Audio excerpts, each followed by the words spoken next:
In today's video, I'm going to teach you how to add a drop-down column in Smartsheet. First, make sure you're logged into your Smartsheet account and open the project sheet where you want to add the drop-down. You should be in the standard grid view so you can clearly see your columns and rows. Once your sheet is open, look for the column where you want to set up the drop-down, or add a new column if that makes more sense for your workflow.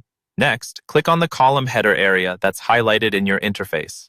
This is usually where you see the column name at the top. When you click there, a menu will appear that lets you change the column type and settings.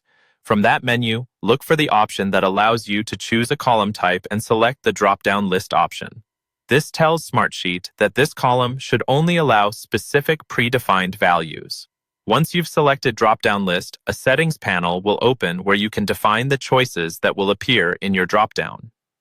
Click into the first highlighted field where Smartsheet is prompting you to type. Here, enter the first value you want users to be able to select. For example, something like not started or high priority, depending on how you plan to use the column. After you type your first value, click on the Add Value button to confirm it and create a new line for the next option. In the new highlighted field that appears, type in your second drop-down value.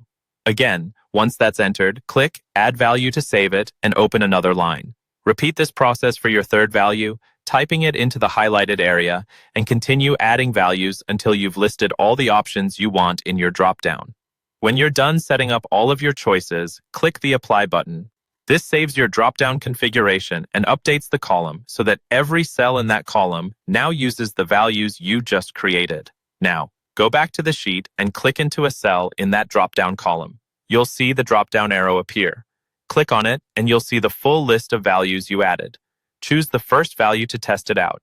Then, click into another cell in the same column, open the drop-down, and select your second value.